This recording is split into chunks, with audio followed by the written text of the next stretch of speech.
যে ঘটনার কথা বলবো সেটা কেউ কেউ বিশ্বাস করবেন কিনা জানি না।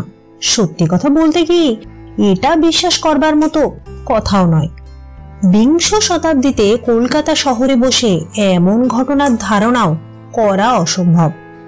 যদিও কলকাতার মেডিকেল কলেজের ছাত্র দিলীপ কুমার সেন এই ঘটনার আগাগোড়াই লিপিবদ্ধ করে রেখেছে এবং তার সাক্ষীরও অভাব নেই, তবু সমস্ত রহস্যই যে স্পষ্ট ও পরিষ্কার হয়েছে এমন কথা বলা যায় না।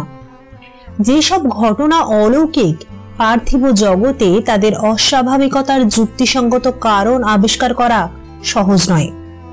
আমরাও সে চেষ্টা করব না। কেবল সোজা কথায় সমস্ত ব্যাপারটা পাঠকদের কাছে বর্ণনা করব। যাদের বিশ্বাস করতে ইচ্ছা হবে না তাদের বিরুদ্ধে আমার কিছুই বলবার নেই। দিলীপ আজ 4 বছর কলকাতার মেডিকেল কলেজের ছাত্র জীবন যাপন করছে। সে নির্জনতা ভালোবাসত বলে টালিগঞ্জের এমন এক জায়গায় বাসা নিয়েছিল যেখানে লোকালয় কম, মাঠ ময়দান ও গাছপালায় বেশি। টালিগঞ্জ ট্রাম ডিপোর পিছন দিয়ে যে সুদীর্ঘ রাস্তাটি সোজা গড়িয়াহাটার দিকে অগ্রসর হয়ে গেছে, দিলীপের বাসা বাড়িটি ছিল তারই এক ধারে। তার পড়বার ঘরে বসে চারিদিকে তাকালে দেখা যায় কেবল সুনীল আকাশ, সবুজ মাঠ আর দূরে ও কাছে বন জঙ্গলের জীবন্ত ছবি। কোথাও কোনো গোলমাল নেই। মাঝে মাঝে কেবল দ্রুতগামী মোটরের কর্কশ চিৎকার আশেপাশের মৌনব্রত ভাঙবার অল্প স্বল্প চেষ্টা করে। কিন্তু বাসা বাড়িতে দিলীপ খালি একলাই থাকতো না। এক তলাটি ছিল দিলীপের এবং দোতলায় বাস করত ভৈরবচন্দ্র চৌধুরী নামে আর একটি যুবক। তার সঙ্গে এখনো দিলীপের ভালো করে পরিচয় হয়নি, কারণ ভৈরব অল্পদিনই এই বাসায় এসে উঠেছে। একদিন সকালে কতকগুলো মরার হাড় ও মোটা মোটা ডাক্তারি কেতাবের মাঝখানে বসে দিলীপ নিজের মনে পড়াশোনা করছে। এমন সময়ে তার 2 বন্ধু প্রতাপ ও অবনী এসে হাজির। এদেরও দুজনের বাড়ি ছিল টালিগঞ্জেই এবং তারা প্রায়ই দিলীপের সঙ্গে গল্প করতে আসত। বই থেকে মুখ তুলে দিলীপ শুধল, কি হে, সকালবেলায় কি মনে করে? প্রতাপ একখানা চেয়ারের ওপর বসে পড়ে বললে, আমি এসেছি তোমার সঙ্গে গল্প করতে, আর অবনী এসেছে তার হবু ভগ্নিপতির সঙ্গে দেখা করতে। দিলীপ একটু আশ্চর্য হয়ে বললে, আমার বাড়িতে অবনীর হবু ভগ্নিপতি? তার মানে? তোমার বাসায় ভৈরবচন্দ্রের আবির্ভাব হয়েছে, তারই সঙ্গে অবনীর বোনের বিয়ের কথা হচ্ছে যে? বটে, তা তো আমি জানতাম না। ভৈরব বাবু তাহলে একটি ভালো পাত্র, বিয়ের বাজারে তার দাম আছে। অবনী হাসতে হাসতে বলল, আরে ঘটকরা তাই বলছে, কিন্তু প্রতাপ তা স্বীকার করে না। কেন? প্রতাপ বললে, ভৈরবকে আমি কিছু কিছু চিনি, তার নাম বা স্বভাব কিছুই মিষ্ট নয়। দিলীপ বললে, ভৈরব বাবুর কথা আমি কিছুই জানি না, কিন্তু তার সম্বন্ধে তোমার আপত্তির কারণ কি? ভৈরব বাবু হচ্ছে ভবঘুরে। তার বয়স 30-এর বেশি নয়, কিন্তু এই বয়সে সে মিশর, আরব, পারস্য, চীন আর জাপান প্রভৃতি দেশ ঘুরে এসেছে। দেশভ্রমণ কি দোষের বিষয়? না, লোকে নানান উদ্দেশ্যে দেশ ভ্রমণ করে, কিন্তু ভৈরব যে কিসের খোঁজে দেশে দেশে ঘুরে বেড়ায় তা শিবের বাবাও জানেন না। তার দেশ ভ্রমণের উদ্দেশ্য অত্যন্ত সন্দেহজনক। সে যে দেশে গিয়েছে সেইখান থেকে নানান সব সেকেলে জিনিস সংগ্রহ করে এনেছে। তার মতন একেলে ছেলের অত সেকেলে জিনিসই সংগ্রহ করবার ঝোঁক কেন? তারও খবর কেউ রাখে না। এইসব রহস্য আমি পছন্দ করি না। দিলীপ সকৌতুকে হেসে উঠে বললে, হো, তুমি দেখছি অকারণে ভৈরব বাবুর ওপর খাপ্পা হয়েছ। ভৈরব বাবুর সেকেলে জিনিস সংগ্রহ করবার বাতিক থাকতে পারে, কিন্তু তার মধ্যে আমি তো কিছু অন্যায় দেখছি না। প্রতাপ বললে, তাহলে তার স্বভাবের একটু পরিচয় দিই, শোনো। নন্দলালকে তুমি চেনো তো? সেও মেডিকেল কলেজে পড়ে। এই পরশুদিনই নন্দলালের সঙ্গে ভৈরবের রীতিমতো একটা ঠোকাঠুকি হয়ে গিয়েছে। কিরকম কিরকম? তোমার মনে আছে বোধ হয়, পরশু সকালে কিরকম বর্ষা নেমেছিল। সেই সময় টালিগঞ্জের একটা খুব সরু গলির ভিতর দিয়ে ভৈরব কোথায় যাচ্ছিল। পথের ওদিক দিয়ে মাথায় একটা মস্ত বড় শাকসবজির ঝুড়ি নিয়ে এক বুড়ি আসছিল বাজারের পানে। বদমাইশ ভৈরবটা কি করলো জানো? সে বুড়ি বেচারিকে এমন এক ধাক্কা মেরে এগিয়ে গেল যে ঝুড়ি শুদ্ধ বুড়ি পড়লো গিয়ে পাশের এক খানার ভিতরে মুখ গুজরে। দৈবক্রমে নন্দলালও ঠিক সেই সময়ে সেখানে এসে পড়ে। ভৈরবের নিষ্ঠুরতা দেখে নন্দলাল একেবারেই ক্ষেপে গেল। সে তখন ভৈরবকে রীতিমতো উত্তম মধ্যম দিতে কসুর করলে না। তারপর থেকে ভৈরবের সঙ্গে নন্দলালের কথা বন্ধ হয়েছে। এখন বলো দেখি, এর পরেও কি আর ভৈরবের ওপরে কারো শ্রদ্ধা থাকতে পারে? এই লোকের সঙ্গেই অবনী দিতে চায় তার বোনের বিয়ে। আশ্চর্য। অবনী অপ্রতিভ স্বরে বললে, কি করব ভাই, বাবার ইচ্ছে বিরুদ্ধে আমার কি কথা কওয়া উচিত? ভৈরব নাকি ধনীর ছেলে, তার উপরে গ্র্যাজুয়েট। বাবার মতে এমন পাত্র নাকি হাতছাড়া করতে নেই। আমি আজ পাকা দেখার দিন স্থির করতে এসেছি। প্রতাপ বললে, তাহলে তুমি তাড়াতাড়ি ভৈরবচন্দ্রের চন্দ্রমুখ দর্শন করে এসো। ততক্ষণে আমি দিলীপের স্টোভ জেলে একটু চা তৈরির চেষ্টা করি। দিলীপ আবার একটা মরার মাথার খুলি টেনে নিয়ে বললে, দেখো ভাই অবনী, বিয়ের পরে তোমার বোন সুখী হবেন কিনা জানি না, কিন্তু বিয়ের দিনে যেন আমরা লুচি বন্ডা থেকে বঞ্চিত না হই। চা পান করে প্রতাপ চলে গেলে পর দিলীপ আবার ভালো করে পড়ায় মন দেবার চেষ্টা করছে। এমন সময় হঠাৎ বিষম তোড়ে বৃষ্টি নামল। টালিগঞ্জের সেই নির্জন ও অন্ধকার মাঠের শূন্যতা বৃষ্টি ও ঝড়ের কোলাহলে পূর্ণ হয়ে উঠল। দিলীপ উঠে জানালাগুলো বন্ধ করে ঘরের দরজাটাও বন্ধ করতে যাচ্ছে। এমন সময় অবনী নিচে নেমে এসে ব্যস্ত হয়ে বললে, দরজা বন্ধ করেছ কি হে? এই বৃষ্টিতে আমি যাব কোথায়? দিলীপ বললে, কে তোমায় যেতে বলেছে? ঘরের ভেতরে এসো, ইজি চেয়ারে শুয়ে চুপ করে বৃষ্টির গান শোনো, আর আমি নিজের মনে লেখাপড়া করি।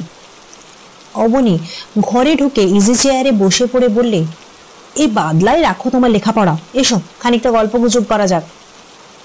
দিলীপ অনিচ্ছা সত্ত্বেও বই মুড়ে বললে, আজ যখন শনি অবতার তোমাদের আবির্ভাব হয়েছে তখন আমার লেখাপড়া যে হবে না সেটা আগেই বুঝতে পেরেছিলাম। বেশ, তোমার ইচ্ছায় পূর্ণ হোক। বাইরে পড়তে লাগলো বৃষ্টি, আর ভিতরে চলতে লাগলো দুই বন্ধুর গল্প। 1 ঘন্টা পরেও বাইরের বৃষ্টি ও ভেতরের গল্প থামবার কোনো লক্ষণ দেখা গেল না। ঘরের ঘড়িতে টুংটুং করে যখন 11টা বেজে গেল, অবনীর তখন খেয়াল হলো যে তাকে আজ বাড়ি ফিরতে হবে। কিন্তু জানলার ওপরে তখনও ঝোড়ো হাওয়ার ধাক্কার সঙ্গে বৃষ্টি পড়ার অশ্রান্ত শব্দ হচ্ছে। দিলীপ বললে, অবু, আজ বাড়ি ফেরার কথা ভুলে যাও, এখান থেকে বেরুলে তোমাকে সাঁতার কাটতে হবে। অবনী উঠে দাঁড়িয়ে বলল, তাই সই, বাবা আমার অপেক্ষায় বসে আছেন সব কথা শোনবার জন্য। চললুম। সে এগিয়ে গিয়ে ঘরের দরজাটা খুলল। সঙ্গে সঙ্গে সে বৃষ্টি ও ঝড়ের শব্দের ভিতরে বাইরে থেকে ভেসে এলো একটা ভীত আর্ত চিৎকার। অবনী চমকে ফিরে দাঁড়ালো। দিলীপও লাফ মেরে উঠে দাঁড়িয়ে বিস্মিত কণ্ঠে বলল, কে চিৎকার করলে? দুই বন্ধুই দরজার কাছে উৎকর্ণ হয়ে দাঁড়িয়ে রইল। আগেই বলেছি, দিলীপের বাসা যে জায়গায় তার কাছে কোনো লোকালয় নেই। এই ঝড় জলে পথেও কোনো লোক থাকবার কথা নয়, এখানে কে চিৎকার করবে? অবনী ভয়ে ভয়ে বললে, অন্ধকারে পথে কেউ মোটর চাপা পড়লো নাকি? দিলীপ ঘাড় নেড়ে বললে, পাগল, পথ এখন জলের তলায়, সেখানে মোটর চালাবার শখ কারোর হবে না। আবার শোনা গেল কেউ যেন দারুণ আতঙ্কে প্রায় অবরুদ্ধ স্বরে নিজের ইচ্ছার বিরুদ্ধে আর্তনাদের পর আর্তনাদ করছে। এবারে বেশ বোঝা গেল শব্দটা আসছে দিলীপের বাসার ওপর তলা থেকেই। অবনী কম্পিত স্বরে বলল, এ যে ভৈরব বাবুর গলা, তিনি তো ঘরে একলা আছেন, কি দেখে তিনি ভয় পেয়েছেন? দিলীপ কয়েক পদ অগ্রসর হয়ে বলল, সেটা জানতে হলে আমাদেরও উপরে যেতে হবে। অবনী বলল, তাহলে আমি উপরে যাই, তুমি এইখানে দাঁড়াও। ভৈরব বাবু তার ঘরে বাইরের লোক আসা পছন্দ করেন না। পছন্দ করেন না কেন? তার ঘরের সাজসজ্জা অদ্ভুত, বাইরের লোক সেসব দেখলে কেবল অবাকই হবে না, ভয় পেতেও পারে, তাকে পাগলও ভাবতে পারে। বলে অবনী দ্রুত পদে সিঁড়ি দিয়ে উঠে গেল। দিলীপ সেখানে চুপ করে দাঁড়িয়ে বিস্মিত মনে অবনীর কথাগুলো ভাবতে ভাবতে শুনতে লাগলো ভৈরবের বদ্ধ কণ্ঠের অস্ফুট কাতরানি। তারপরে শোনা গেল ওপর থেকে অবনীর ব্যস্ত কণ্ঠস্বর, দিলীপ, দিলীপ, শিগগির শিগগির ওপরে এসো, ভৈরব বাবু মরমর হয়েছেন। দিলীপ 3-4 লাফে দোতলা সিঁড়িগুলো পার হয়ে ভৈরবের ঘরের সম্মুখে গিয়ে দাঁড়ালো। খোলা দরজা দিয়ে উজ্জ্বল বিদ্যুৎ আলোকে ঘরের ভিতরটা স্পষ্ট রূপে তার চোখের সামনে ভেসে উঠল। ঘর দেখে সত্যি সত্যিই তার চক্ষু স্থির হয়ে গেল। এমন দৃশ্য সে জীবনে আর কখনো দেখেনি। পণ্ডিতরা প্রাচীন মিশরের মাটি খুঁড়ে অতীতের সমাধি মন্দির প্রভৃতি থেকে যেসব অদ্ভুত মূর্তি আবিষ্কার করেছেন, দিলীপ অনেক কেতাবে তাদের অসংখ্য ছবি দেখেছে। ঘরের দেওয়ালের সামনে দাঁড় করানো রয়েছে সেই রকম অনেকগুলো ছোট বড় কাঠের মূর্তি।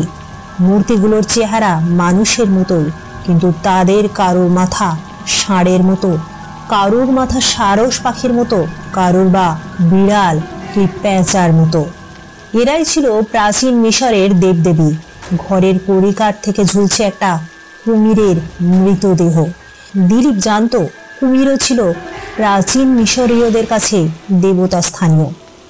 ঘরের মাঝখানে একটা বড় টেবিলের ওপরে প্রাচীন মিশরের একটা কফিন বা মমের বাক্স, তার ডালা খোলা, এবং তারই ভিতরে দাঁড়িয়ে রয়েছে একটা মিশরি মমি বা মানুষের সুরক্ষিত মৃতদেহ।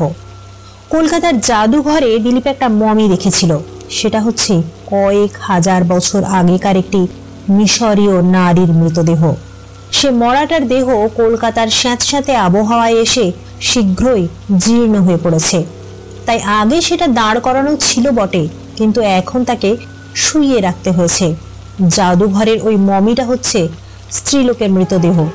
তার দেহের নানান জায়গা খসে পড়েছে, কিন্তু আজ সে চোখের সামনে প্রাচীন মানুষের যে সুরক্ষিত দেহটা দেখলে এটা পুরুষের দেহ, আর এমন পূর্ণাঙ্গ ও জীবন্তের মতো দেখতে যে তাকে মৃতদেহ বলে কল্পনা করাও অসম্ভব। যদিও হাজার হাজার বছরের মহিমায় তার গায়ের রং অস্বাভাবিক রূপে কালো হয়ে গিয়েছে, তার সমস্ত শরীর রীতিমতো অস্থি চর্মসার হয়ে গিয়েছে, তবু তার শুকনো বিভৎস মুখের দিকে তাকালে মন এক অপার্থিব ভয়ে পরিপূর্ণ হয়ে যায়। মমিটার ঠিক পায়ের তলাতে ঘরের মেঝের ওপর লম্বা হয়ে পড়ে রয়েছে ভৈরব চন্দ্রের দেহ, এবং তার হাতে রয়েছে কোষ্ঠী ঠিকুজির মতো পাকানো একখানা আধ খোলা লম্বা কাগজ। দিলীপ বুঝলে সেখানা হচ্ছে প্রাচীন মিশরের প্যাপিরাস পাতার পুঁথি। অবনী কাতর কণ্ঠে বলে উঠল, ভৈরব বাবু বোধহয় আর বাঁচবেন না। দিলীপ হচ্ছে মেডিকেল কলেজের ছাত্র, এত সহজে কাতর হবার পাত্র নয়। সে ধীরে ধীরে এগিয়ে ভৈরবের পাশে গিয়ে বসে পড়ল এবং তার দেহটা পরীক্ষা করে বলল, ভয় নেই অবনী, ভৈরব বাবু কেবল অজ্ঞান হয়ে গেছেন। তুমি এগিয়ে এসে এর পা দুটো ধরো, মাথার দিক আমি ধরছি। এখন চলো, একে ওই সোফার উপর শুইয়ে দিতে হবে। জলের কুঁজোটা নিয়ে এসো, ভৈরব বাবুর মুখে আর বুকে জলের ঝাপটা দাও। কিন্তু এর এমন দশা হলো কেন? অবনী বললে, জানি না, ঘরে এসে ওকে আমি এই অবস্থাতে দেখছি। দিলীপ ভৈরবের বুকের ওপর হাত রেখে বললে, এর বুক যেন হাঁপড়ের মতন উঠছে নামছে। বেশ বোঝা যাচ্ছে ভয়ানক কিছু দেখেই ইনি ভীষণ ভয় পেয়েছেন। অবনী বললে, তাহলে হয়তো যত নষ্টের গোড়ায় মমিটা। মমি কিরকম? ওই কত হাজার বছরের পুরানো মরা দেখলে কার না ভয় হয়। জ্যান্ত মানুষের পক্ষে এসব ভুতুড়ে ব্যাপার নিয়ে ঘাঁটাঘাঁটি করা ভালো নয়। কিছুকাল আগে আর একবারও একে আমি এই অবস্থায় দেখেছিলাম। সেদিনও ইনি এই ভুতুড়ে মূর্তিটার পায়ের তলায় এমনি ভাবেই অজ্ঞান হয়ে পড়েছিলেন। মমিটাকে নিয়ে ইনি কি করতে চান কে জানে। ভৈরব বাবুর মাথায় বোধহয় ছিট আছে। এইসব জিনিস নিয়ে নাড়াচাড়া করাই হচ্ছে ওর বাঁতি। আমি কত মানা করি, বলি জীবন্তের সঙ্গে মৃতের সম্পর্ক রাখা ভালোও নয়, উচিত নয়। শুনে উনি হাসেন, বলেন, এ হচ্ছে আমার সব সাধনা। রোগীর জ্ঞান ফিরে আসছে। ভৈরবের মুখ এতক্ষণ সাদা ফ্যাকাশে দেখাচ্ছিল, এইবারে তার উপরে একটু একটু করে রঙের আভাস ফুটে উঠছে। তার শ্বাস প্রশ্বাসও ক্রমে স্বাভাবিক হয়ে এলো। পরে সে চোখ খুলে ঘরের এদিকে ওদিকে তাকিয়ে দেখলে হঠাৎ তার চোখ পড়লো মমির দিকে। সঙ্গে সঙ্গে সে উঠে বসলো এবং তারপরে এক লাফে এগিয়ে গিয়ে পাকানো প্যাপিরাস কাগজের সেই পুঁথিখানা তুলে নিয়ে তাড়াতাড়ি টেবিলের একটা টানার ভিতরে পুরে ফেললে। পর ফিরে দাঁড়িয়ে ক্রুদ্ধ স্বরে বললে, আমার ঘরে বাইরের লোক কেন? আপনাদের কি দরকার? অবনী আহত স্বরে বললে, দরকার আমাদের কিছুই নেই, আপনি চিৎকার করে কাঁদছিলেন, তাই শুনে আমরা এসেছি সাহায্য করতে। ভৈরব অপ্রতিভ স্বরে বললে, এই যে দিলীপ বাবু, আমার এখন মাথা ঠিক নেই, কি বলে ফেলেছি, আপনারা আমাকে মাফ করবেন। ভাগ্যিস আপনারা এসেছিলেন, নইলে কি যে হতো জানি না। আমি কি নির্বোধ। বলতে বলতে আবার সোফার উপরে গিয়ে বসে পড়ে দুই হাতের ভিতরে মুখ ঢেকে ফেললে। অবনী ভৈরবের কাছে গিয়ে তার মাথার ওপরে হাত রেখে বললে, ভৈরব বাবু, আপনি আগুন নিয়ে খেলা করছেন। নিশুত রাতে মমি নিয়ে নাড়াচাড়া করা মানুষের উচিত নয়, সে কি হয় বলা যায় না। ভৈরব মুখ তুলে মৃদু স্বরে বললে, অবনী বাবু, আমি যা দেখেছি তা যদি আপনিও দেখতেন তাহলে এতক্ষণে নিশ্চয়ই পাগল হয়ে যেতেন। দেখেছেন আপনি? ভৈরব হঠাৎ গলা স্বর বদলে বললে, এমন কিছু নয়, আমি বলছি কি, দুপুর রাতে মমির সঙ্গে থাকতে হলে অনেকেরই সাহসে কুলোবে না। আপনারা চলে যাচ্ছেন নাকি? না না, এখনই যাবেন না, আর একটু বসুন। অবনী বললে, ঘরের ভেতরে কিসের গন্ধ, দম যেন বন্ধ হয়ে আসছে। টেবিলের ওপরের একটা পাত্র থেকে শুকনো পাতার মতো কি কতগুলো তুলে নিয়ে একটা জ্বলন্ত ধুনুচির ভিতরে নিক্ষেপ করে ভৈরব বললে, এ হচ্ছে মিশরী পুরুষদের পবিত্র ধুনো। অবনীবাবু, আমি কতক্ষণ অজ্ঞান হয়েছিলাম? ক্ষণ নয়, মিনিট 5-6। ভৈরব একটা দীর্ঘশ্বাস ফেলে বললে, অচেতনতা হচ্ছে এক অদ্ভুত জিনিস, অচেতনতার মধ্যে সময়ের মাপ নেই। অজ্ঞান হয়ে থাকলে কেউ বুঝতে পারে না অসারতার ভিতর দিয়ে কয়েক মুহূর্ত কি কয়েক সপ্তাহ কেটে গেছে। টেবিলের ওপরে ওই যে মৃত মানুষটিকে দেখছেন, প্রাচীন মিশরে ও বেঁচে ছিল 4000 বছর আগে, কিন্তু ওকে যদি এখনই জাগাতে পারা যায়, ও হয়তো বলবে মিনিট খানেক আগেই ও বেঁচে ছিল। এই মমিটা খুব চমৎকার নয়? পচা মরা কাটাই হচ্ছে দিলীপের ব্যবসা। নরদেহের নারী নক্ষত্র তার জানা আছে। এটার সামনে গিয়ে দাঁড়িয়ে সে তাকে ভালো করে আবার দেখতে লাগলো। তার দেহের মাংস শুকিয়ে গিয়েছে বটে, কিন্তু কোথাও কোনো অঙ্গ প্রত্যঙ্গের ভাব নেই। হাড়ের ওপরে চামড়া এখনো টাইট হয়ে চেপে আছে। দুই কানের ওপরে রুক্ষ ঝাঁকড়া চুলগুলো এখনো ঝুলে রয়েছে। কোটরের ভিতরে বাদামের মতন দুটো তীক্ষ্ণ চোখ এখনো স্পষ্ট দেখা যাচ্ছে। ভৈরব উঠে দাঁড়িয়ে মমের কপালের কারো চামড়ার ওপরে হাত রেখে বললে, এই প্রাচীন ভদ্রলোকের নাম আমি জানি না, একে আমি কিনেছিলাম একটা নিলাম থেকে। দিলীপ বললে, জ্যান্ত অবস্থায় লোকটি বোধহয় খুব জোয়ান ছিল। জোয়ান নয়, অতিকায়। মাথায় এই লোকটি 6 ফুট 7 ইঞ্চি উঁচু, হাড়গুলো কিরকম চওড়া দেখুন। এ যদি এখন জ্যান্ত হয়ে ওঠে তাহলে গায়ের জোরে আমরা কেউ এর সঙ্গে যুঝতে পারবো না। ভৈরব বেশ সহজভাবে কথা কয়বার চেষ্টা করছিল বটে, কিন্তু দিলীপ স্পষ্ট বুঝতে পারলে তার মনের ভিতরটা এখনো ভয়ে, এবং তার চোখের দৃষ্টি থেকে থেকে কেবলই সেই মমিটার মুখের দিকে ফিরে যাচ্ছে। তার ভয়ের ভিতর থেকেও যেন একটা আনন্দের আভাসও ফুটে উঠছে। ভীষণ বিপদের মধ্যেও সে আবিষ্কার করেছে যেন কোনো সফলতার কারণ। দিলীপকে দরজার দিকে অগ্রসর হতে দেখে ভৈরব বললে, আপনি কি এখনই যাবেন? আর একটু থাকবেন না? দিলীপ বললে, আর থাকা অসম্ভব, আমার পড়া এখনো শেষ হয়নি। অবনীবাবু, আপনি? আমিও আর থাকতে পারবো না, রাত অনেক হলো। মেলা খুলে বাইরের দিকে তাকিয়ে ভৈরব বললে, আচ্ছা চলুন অবনীবাবু, আপনাকে খানিক এগিয়ে দিয়ে আসি। দিলীপ বুঝলে ভৈরব এখন এ ঘরে একলা থাকতে রাজি নয়, কিন্তু নিজের ঘরে তার ভয় কিসের? এরপর থেকেই দিলীপের সঙ্গে ভৈরব রীতিমতো মাখামাখি শুরু করে দিলে।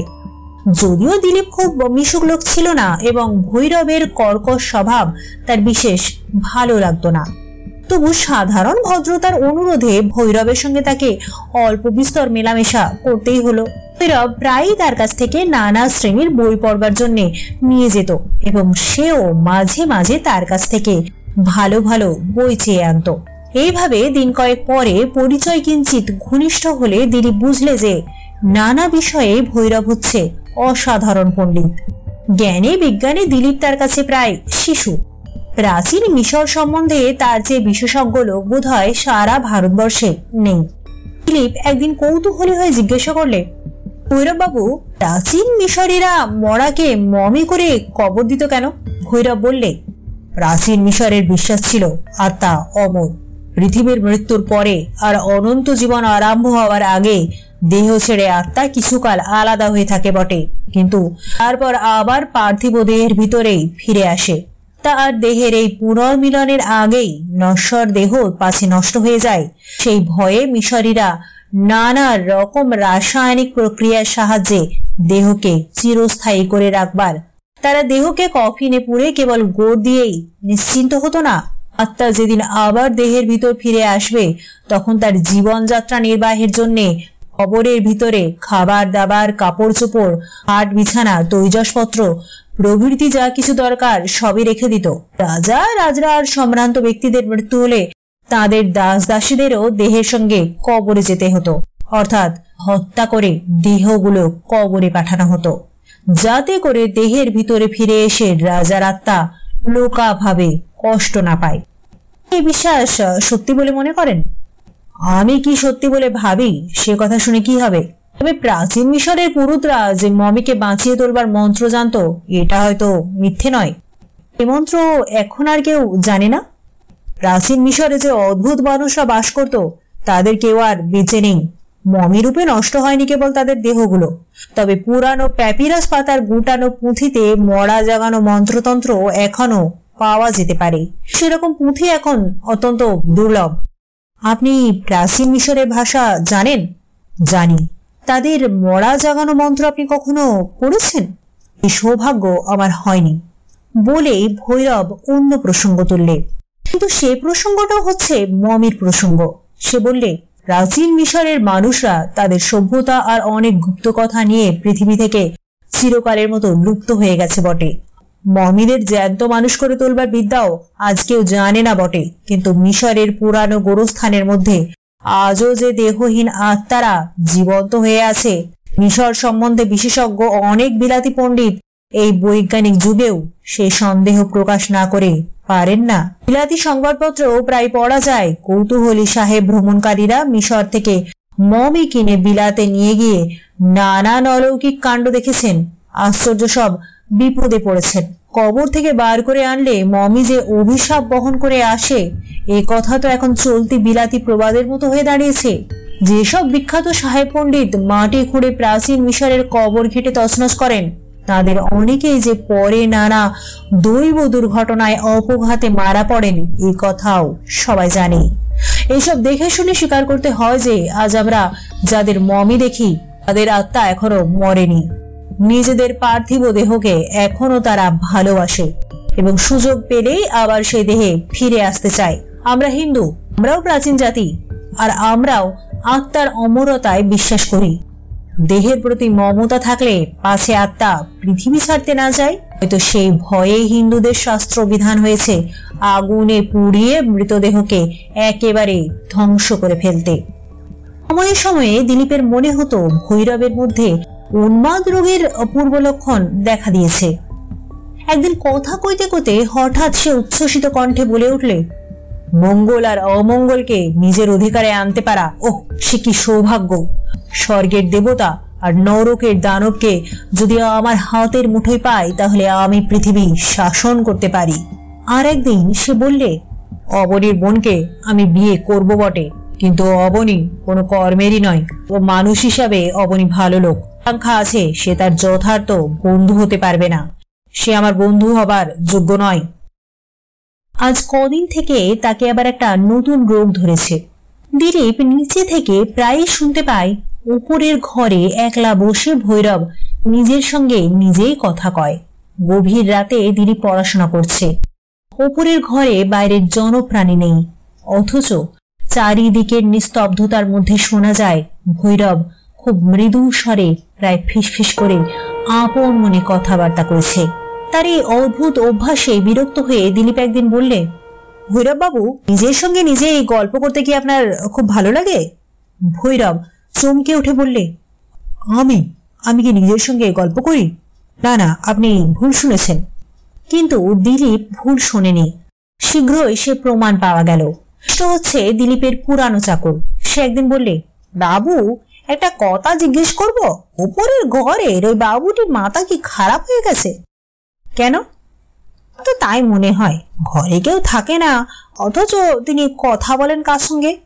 কথায় তোমার দরকার কি কেষ্ট? দরকার নেই বটে, কিন্তু এটা কি আশ্চর্য নয়? এর চেয়েও আশ্চর্য কি জানেন? বাবুটি যখন নিজের ঘরের দরজায় চাবি বন্ধ করে বাড়ির বাইরে বেরিয়ে যান, তার ঘরের ভেতর মেঝের ওপর ভারী ভারী পা ফেলে তখনও কে বেরিয়ে বেড়ায়। বাবু, এসব ভালো কথা নয়, আমার ভারী ভয় হয়। কি বাজে বকছো? বাজে নয় বাবু, আমি নিজের কানে শুনেছি। কেবল ঘরের ভেতরে নয়, একদিন বাইরেও পায়ের পাতার শব্দ শুনতে পাই।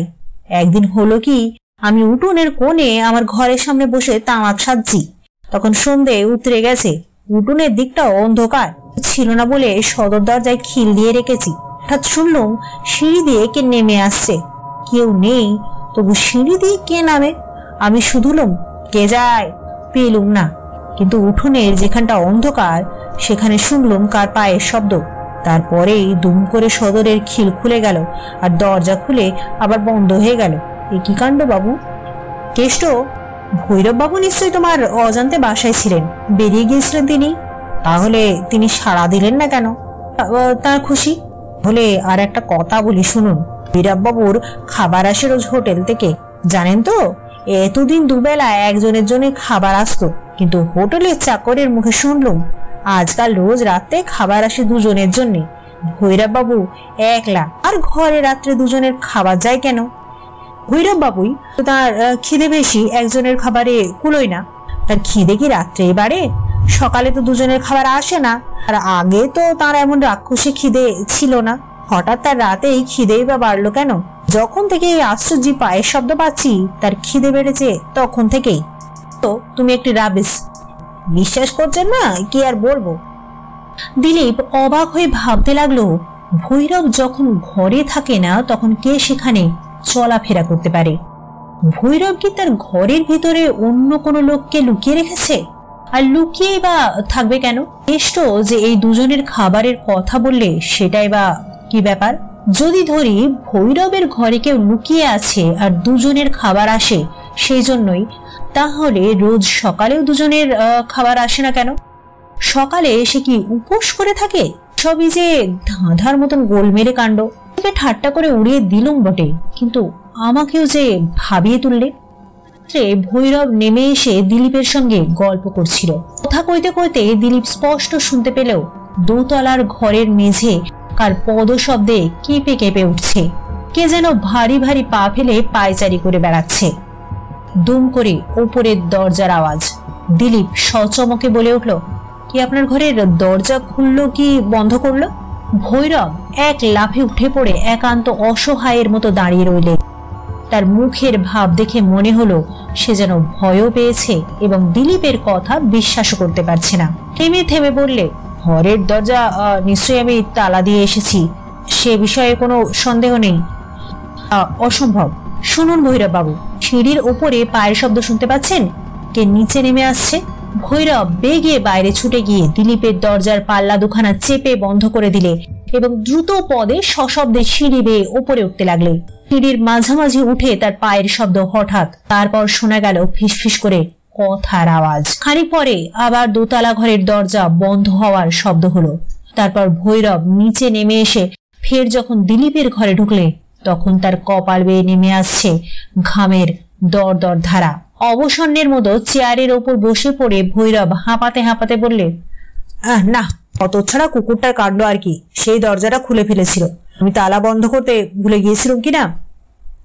ভৈরবের বিকৃত মুখের দিকে স্থির দৃষ্টিতে তাকিয়ে দিলীপ বললে, আপনার যে আবার একটা কুকুর আছে এ খবর তো আমার জানা ছিল না। সবে পুষেছি, আবার তাড়িয়ে দেব জ্বালিয়ে মারলে।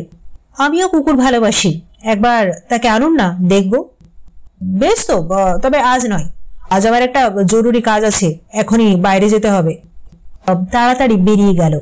কিন্তু দিলীপ নিচে বসে শুনতে পেলে জরুরি কাজে বাইরে না গিয়ে সে নিজের ঘরে ঢুকেই ভিতর থেকে দরজায় খিল বন্ধ করে দিলে। দিলীপ মনে মনে খাপ্পা হয়ে উঠল, ভৈরব তাহলে পয়লা নম্বরের মিথ্যেবাদী। এমন কাঁচা মিথ্যে কথা কইলে যে একটা শিশুকেও ফাঁকি দিতে পারবে না। পরে কুকুর আছে না ছাই আছে, সিঁড়ির উপরে এইমাত্র যে পায়ের শব্দ শোনা গেল, কুকুরের পায়ের আওয়াজই সেরকম হতে পারে না, দোস্তর মতো মানুষের পায়ের আওয়াজ। কেষ্ট তো ঠিক কথাই বলেছে। তো কে তার ঘরে লুকিয়ে আছে, কেনই লুকিয়ে আছে? পুলিশের ভয়ে এখানে এসে গা ঢাকা দিয়েছে, তাই কি ভৈরব মিথ্যে বললে?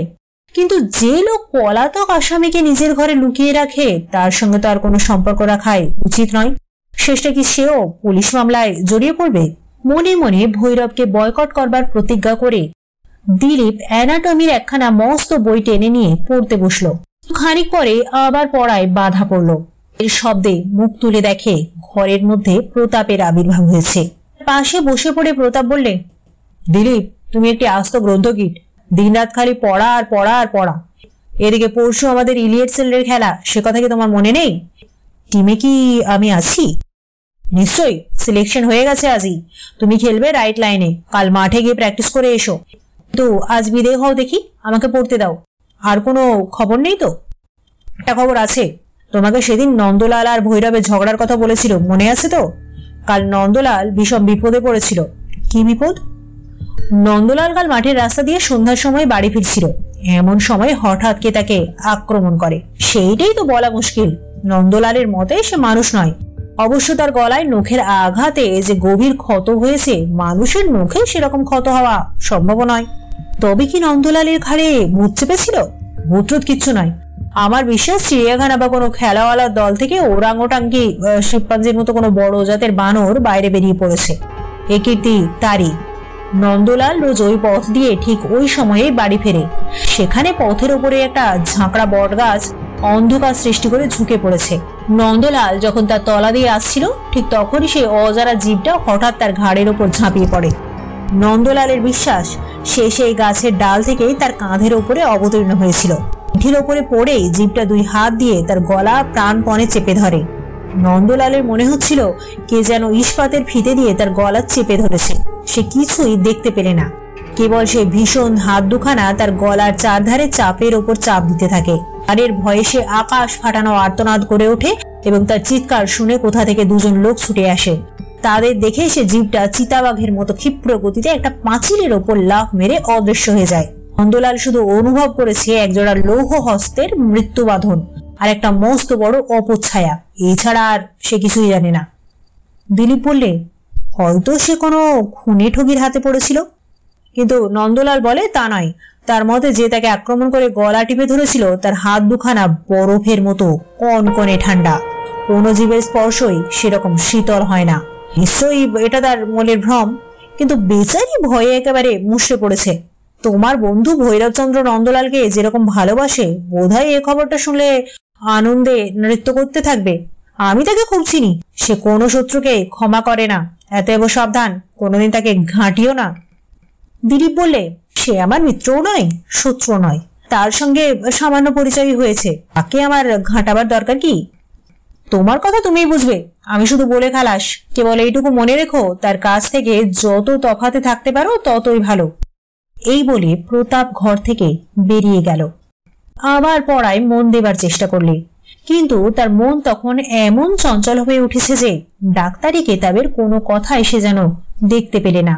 থেকে থেকে তার মন কেবলই ছুটে যায় দোতলার ওই বিচিত্র ঘরের অদ্ভুত লোকটির কাছে। আর চারিদিকেই রয়েছে অজানা রহস্যের এক ছায়াময় অপার্থিবতা। তারই ফাঁকে ফাঁকে তার বিস্মিত চিত্ত নন্দলালের ওপরে এই আশ্চর্য আক্রমণ নিয়ে আলোচনা করবার জন্য ব্যস্ত হয়ে উঠল। ওই ভৈরবের স্বভাব আর নন্দলালের ওপরে এই আক্রমণ, এদের মধ্যে নিশ্চয় কোনো যোগাযোগ আছে, কিন্তু কি যে সে যোগাযোগ ভাষায় স্পষ্ট করে তা প্রকাশ করা যায় না। দিলীপ তার ডাক্তারি বইখানা একদিকে ছুঁড়ে ফেলে দিয়ে বিরক্ত স্বরে বলে উঠল, চুলোই যাক ভৈরব আর তার বিদঘুটে মমি, জন্য আজ আমার পড়া হলো না, আর কেবল এই জন্যেই তার সঙ্গে ভবিষ্যতে আর কখনো মেলামেশা করব না। 10 দিন কেটে গেল। দিলীপ তার মরার কঙ্কাল আর ডাক্তারি কেতাব নিয়ে নিজের বিদ্রোহিতার বিরুদ্ধেই জোর করে এমন ব্যস্ত হয়ে রইল যে ঘরের বন্ধ দরজায় মাঝে মাঝে ভৈরবের করাঘাত শুনেও সাড়া দেবার নামটি করলে না।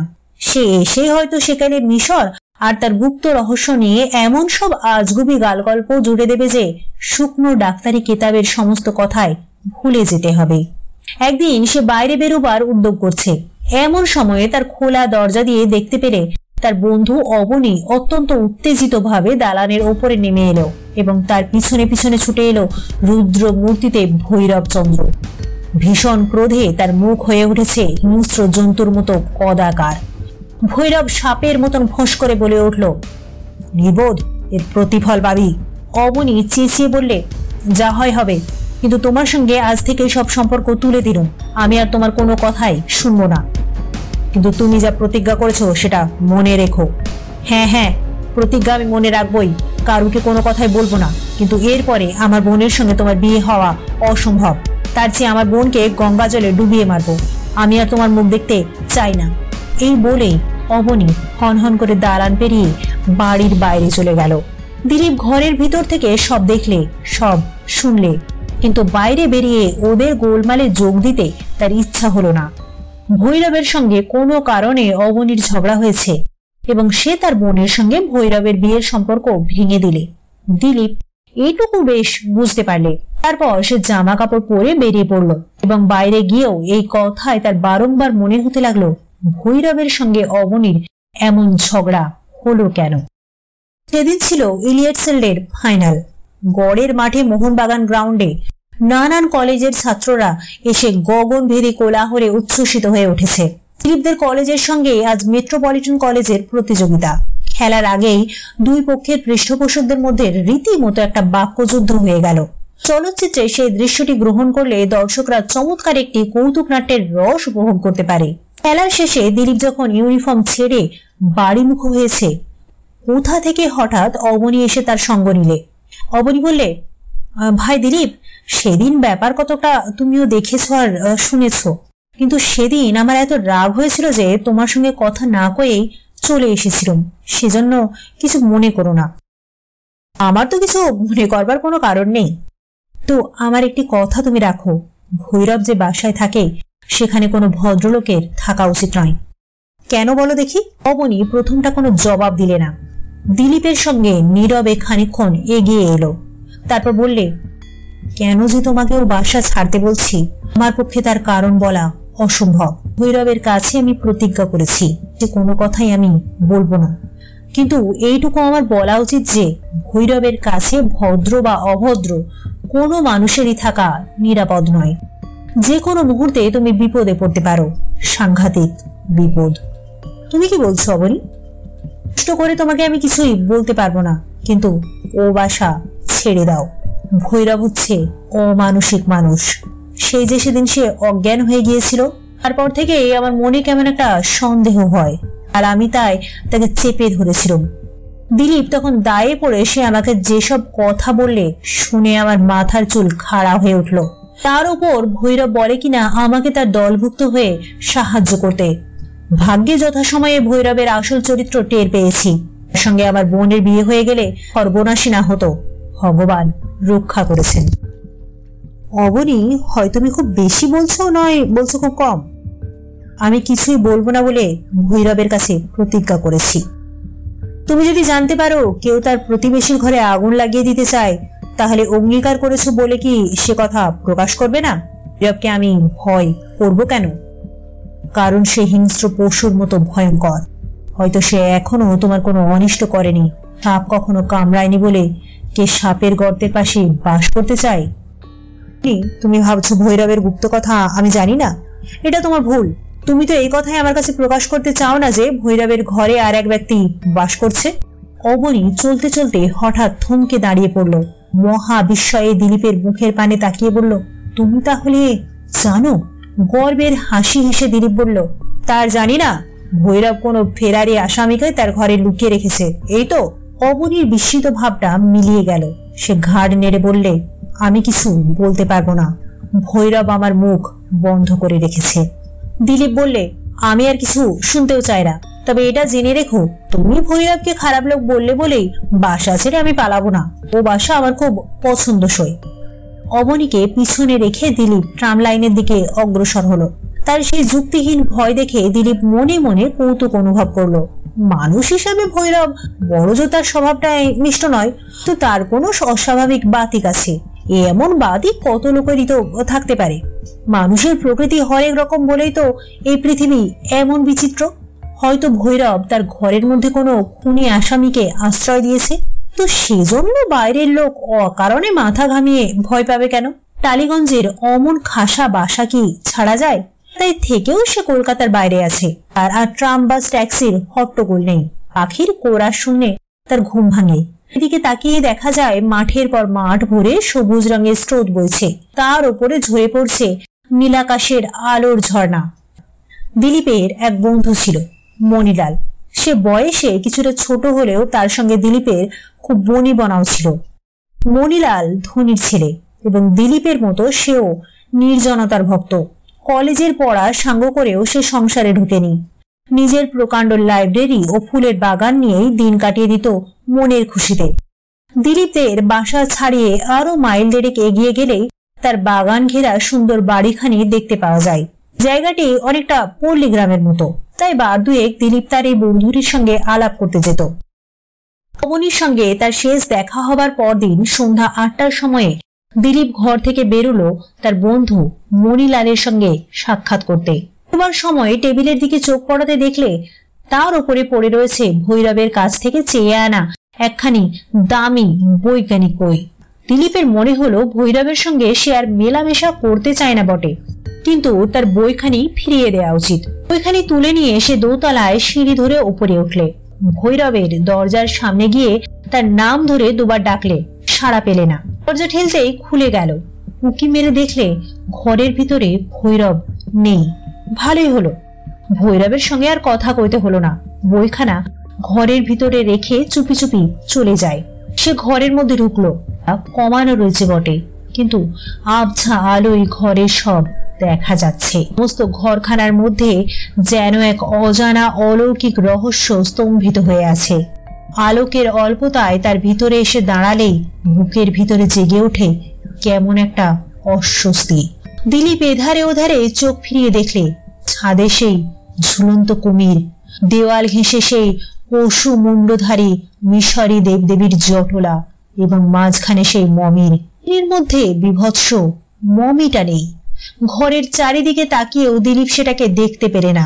হয়তো তাকে ঘর থেকে বিদায় করে দেওয়া হয়েছে। ভালোই হয়েছে, দিলীপ নিজের মনে বললে। ভৈরবের ওপরে আমি বোধহয় অবিচার করেছি। এখানে যদি কোনো গুপ্ত রহস্য থাকতো তাহলে সে নিশ্চয়ই ঘরের দরজা এমন করে খুলে রেখে যেত না। দিলীপ বই রেখে দরজা ভেজিয়ে দিয়ে আবার সিঁড়ি বেয়ে নামতে লাগলো। আলো ছিল না, ঘুটঘুট করছে অন্ধকার। সে একদিকে দেওয়াল ধরে নামছে। সিঁড়ির ওপর শোনা গেল একটা অস্পষ্ট কনকনে হাওয়ার ঝটকা। কে যেন তার পাশ কাটিয়ে বেগে উপরে উঠে গেল। ভৈরব বাবু নাকি? সাড়া নেই, কিন্তু ওপরে ঘরের দরজা খোলার শব্দ হলো। দিলীপের মনে কৌতূহল ভরে গেল। সেও তাড়াতাড়ি আবার উপরে উঠল। ভৈরবের ঘরের দরজা তেমনি বন্ধ রয়েছে, ঠেলতেই খুলে গেল। ঘরের ভিতরে উঁকি মারতেই সর্বপ্রথমে তার চোখ পড়ল কফিনটার ওপরে। তার মধ্যে স্থিরভাবে দাঁড়িয়ে রয়েছে সেই মৃতদেহটা। দিলীপ নিজের চোখকে বিশ্বাস করতে পারলে না।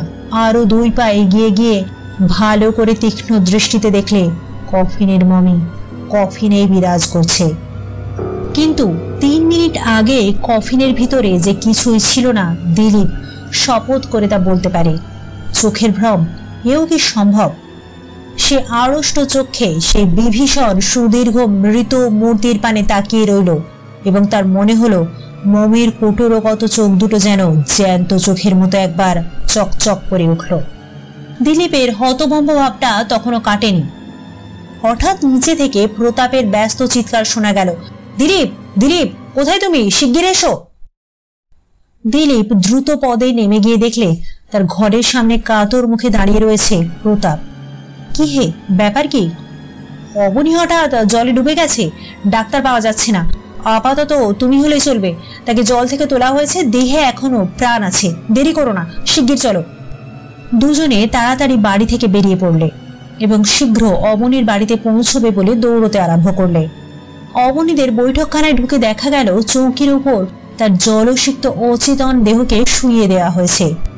দিলীপ প্রভৃতির চেষ্টায় প্রায় 20 মিনিট পরে অবনীর দেহে একবার শিহরণ দেখা গেল। তারপর তার ঠোঁট কাঁপতে লাগলো। তারপর সে চোখ খুললে। প্রতাপ বললে, এবারে জেগে ওঠো ভাই, জেগে ওঠো, তুমি আমাদের যথেষ্ট ভয় দেখিয়েছ। দিলীপ বললে, আমার ডাক্তারি ব্যাগ থেকে খানিকটা ব্র্যান্ডি বার করে ওকে খাইয়ে দাও। অবনীর এক সহপাঠী সেখানে ছিল। সে বললে, কি ভয়ে আমি পেয়েছিলাম। মাঠে বসে চাঁদের আলোয় আমার সঙ্গে গল্প করতে করতে অবনী হঠাৎ উঠে একটা পুকুর ধারে চলে গেল। মাঝখানে কতগুলো গাছ থাকাতে আমি তাকে দেখতে পাচ্ছিলাম না। আচমকা শুনলাম তার আর্তনাদ আর ঝপাং করে জলে পড়ার শব্দ। তারপর ছুটে গিয়ে পুকুরে ঝাঁপিয়ে কি কষ্টে যে তাকে ডাঙায় তুলেছি তাকে বলা আমিই জানি। আমি তো ভেবেছিলাম অবনী আর বেঁচেই নেই। ইতিমধ্যে অবনী অনেকটা সামলে নিয়েছে। সে 2 হাতে ভর দিয়ে উঠে বসলো এবং তার মুখে চোখে ফুটে উঠল দারুণ ভয়ের চিহ্ন। দিলীপ বললে, কি করে তুমি জ্বরে পড়ে গেলে? আমি পড়ে যাইনি, তবে কে আমাকে ঠেলে ফেলে দিয়েছে। সে কি হে? হ্যাঁ, পুকুর ধারে দাঁড়িয়েছিলাম। হঠাৎ কে আমাকে 2খানা বরফের মতো ঠান্ডা হাতে হালকা পালকের মতো শূন্যে তুলে ধরে জলে ছুড়ে দিলে। কে সে? আমি কিছুই দেখিনি, কিছুই শুনিনি, কিন্তু সে যে কে হ্যাঁ আমি তো জানি। খুব মৃদু স্বরে দিলীপ বললে, আমিও জানি। অবনী সবিস্ময়ে বললে, তাহলে তুমি জেনেছ? মনে আছে আমি তোমাকে কি অনুরোধ করেছিলাম? মনে আছে। এইবারে বোধহয় আমি তোমার অনুরোধ রক্ষা করব। প্রতাপ বিরক্ত কণ্ঠে বললে, তোমরা কি গুজগুজ ফুসফুস শুরু করলে হে? অবনী এখন বিশ্রাম করুক, এখন আর কোনো কথা নয়। এসো হে, আমরা বিদায় হই। বাসার দিকে ফিরতে ফিরতে দিলীপের কত কথায় মনে হতে লাগলো। মমিশূন্য কফিন, সিঁড়ির ওপরের শব্দ ও কনকনে হাওয়া। তারপরে কফিনের মধ্যে হারা মমির রহস্যপূর্ণ অসম্ভব পুনরায় আবির্ভাব এবং তারপর অবনীর ওপরে এই অকারণ আক্রমণ। এর আগেই নন্দলালও ঠিক এইভাবেই আক্রান্ত হয়েছিল এবং এদের দুজনেরই ওপরে ভৈরব তুষ্ট নয়। এই সঙ্গে ভৈরবের ঘরের অসাধারণ ব্যাপারগুলোকেও স্মরণ হতে লাগলো। এই সমস্ত ঘটনা একত্রে নাড়াচাড়া করতে করতে দিলীপের মনের ভিতরে একটা সম্পূর্ণ নাটক গড়ে উঠল। এইসবকে মিথ্যে বলা অসম্ভব, কিন্তু পৃথিবীর চোখে এদের সভ্যতা প্রমাণিত করাও কতটা কঠিন। পৃথিবী বলবে, দিলীপ তুমি ভুল দেখেছ, কফিন এক মুহূর্ত মমিশূন্য হয়নি। আরো অনেকের মতো অবনীয় হঠাৎ জ্বরে ডুবে গেছে। ভেবে ভেবে তোমার মাথা খারাপ হয়ে গিয়েছে। তুমিও কোনো ভালো ডাক্তারের ঔষধ খাও। দিলীপ নিজেও নিশ্চয়ই এইরকম গল্প শুনলে এই কথাই বলতো, কিন্তু তবু সে এখন স্পষ্ট ভাষায় বলতে পারে যে ভৈরবের মন হচ্ছে হত্যাকারীর মন এবং সে এমন এক অশ্রুতপূর্ব ভয়াবহ অস্ত্রের দ্বারা নরহত্যা করতে চায় পৃথিবীর অপরাধের ইতিহাসে আর কেউ কখনো যা ব্যবহার করতে পারেনি। দিলীপ স্থির করলে হপ্তাখানেকের মধ্যেই নতুন কোনো বাসায় উঠে যাবে। এ বাসায় থাকলে তার পড়াশোনা আর হবে না। 2 তলার ঘরের রহস্য নিয়েই মন ব্যস্ত হয়ে থাকবে। সে বাসার কাছে এসে পড়লে 2 তলার ঘরে তখনও আলো জ্বলছে এবং বাইরের দিকে তাকিয়ে জানালার কাছে দাঁড়িয়ে রয়েছে ভৈরব। বাড়ির ভিতরে ঢুকে দিলীপ দেখলে ভৈরব সিঁড়ি দিয়ে নিচে নেমে আসছে। ভৈরব বললে, দিলীপ বাবু নমস্কার, আপনার সঙ্গে তো একটা কথা বলতে চাই, এখন কি আপনার সময় হবে? দিলীপ ক্রুদ্ধ স্বরে বললে, না সময় হবে না? লেখাপড়া নিয়ে আপনি এতই ব্যস্ত? আমি অবনীর কথাই বলতুম, শুনেছি তার নাকি বিপদ হয়েছে। ভৈরবের মুখ গম্ভীর, কিন্তু তার চোখে যেন আনন্দের আভাস। দিলীপের ইচ্ছা হলো মারে তার মুখে এক ঘুষো। সে বললে, ভৈরব বাবু শুনে আপনি বড় দুঃখিত হবেন যে অবনী এখন সম্পূর্ণ সুস্থ আছে। আপনার শয়তানি কৌশল এবার কাজে লাগেনি। বেহায়ার মতো কিছু উড়িয়ে দেবার চেষ্টা করবেন না, আমি সব জেনে ফেলেছি। খাপ্পা দিলীপের রুক্ষ কথা শুনে ভৈরব প্রথমটা থতমত খেয়ে 2 পা পিছিয়ে গেল। তারপর বললে, আপনি পাগল হয়ে গেছেন দিলীপ বাবু। কি আপনি বলতে চান অবনীর দুর্ঘটনার জন্য আমি দায়ী? বজ্রনাদে দিলীপ বললে, হ্যাঁ আপনি দায়ী। আর আপনার ওই শুকনো মরা। ভৈরব বাবু সেকাল হলে আপনাকে হয়তো জীবন্ত পুড়িয়ে মারা হতো, কিন্তু ভুলে যাবেন না, একালেও ফাঁসি কাট আছে। এই টালিগঞ্জে যদি আর কোনো লোক ওইভাবে আক্রান্ত হয়ে প্রাণ হারায়, তাহলে আমি আপনাকে পুলিশের হাতে সমর্পণ করব। মিশরি মরার খেলা বাংলাদেশে চলবে না, বুঝেছেন? আপনাকে শীঘ্রই পাগলাগারদে পাঠাতে হবে দেখছি। আচ্ছা, দেখা যাবে আমি পাগলাগারদে যাই না আপনি ফাঁসি কাঠে দোল খান। বলে দিলীপ নিজের ঘরে ঢুকে দৌড় বন্ধ করে দিলে। পরদিন সন্ধ্যায় দিলীপ স্থির করলে আজ মণিলালের সঙ্গে দেখা করতে যাবে। পথে বেরিয়ে পিছন ফিরে দেখলে ওপরের আলোকিত ঘরের জানালায় ভৈরব আজও দাঁড়িয়ে রয়েছে মূর্তির মতো। সে দাঁড়িয়ে দাঁড়িয়ে বোধ হয় তাকেই দেখছিল। তার পাপ সংসর্গ থেকে তফাতে এসে দিলীপ একটা স্বস্তির নিঃশ্বাস ফেলে বাঁচলে।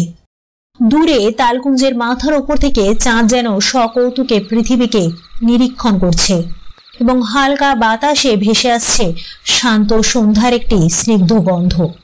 জ্যোৎস্নায় স্বপ্নময় নীলসাগরে যেন কোনো পরিপুরীর উদ্দেশ্যে চলছে ছোট ছোট মেঘের তরণী। দুই পাশে মাঠের জনশূন্য উন্মুক্ততা নিয়ে এগিয়ে চলল দিলীপ মনের আনন্দে। তখন জনমানবের সাড়া নেই। প্রায় আধ ঘন্টা পরে দেখা গেল খানিক তফাতে মণিলালের বাড়ির জানালাগুলো আলোকে সমুজ্জ্বল হয়ে রয়েছে। হঠাৎ দিলীপের কি মনে হলো, একবার পিছন ফিরে পিছন পানে তাকিয়ে দেখল চাঁদের কিরণে ধবধবে পথটি একটি চওড়া শুভ্র রেখার মতো অনেক দূরে অস্পষ্টতার মধ্যে গেছে হারিয়ে, কিন্তু তারই ওপর দিয়ে অভিশপ্ত অপছায়ার মতো কি একটা দ্রুত বেগে এগিয়ে আর এগিয়ে আসছে। দিলীপের বুক ছ্যাঁত করে উঠল। কেউ? মানুষ? কি লম্বা ওর কালো দেহ! শুভ্র পথের জ্যোৎস্নাকেও ও যে কলঙ্কিত করে তুলেছে। ওর চোখ দুটো যেন দপদপ করছে। প্রত্যেক পদক্ষেপে তারে তারে হাড়গুলো বেজে উঠছে খড়মড় করে, যেন ওর সারা দেহের সঙ্গেই মাংসের সম্পর্ক নেই। কি অস্বাভাবিক ওর গলা! যেন একটা বাঁখারের ওপর বসানো আছে মুন্ডুটা।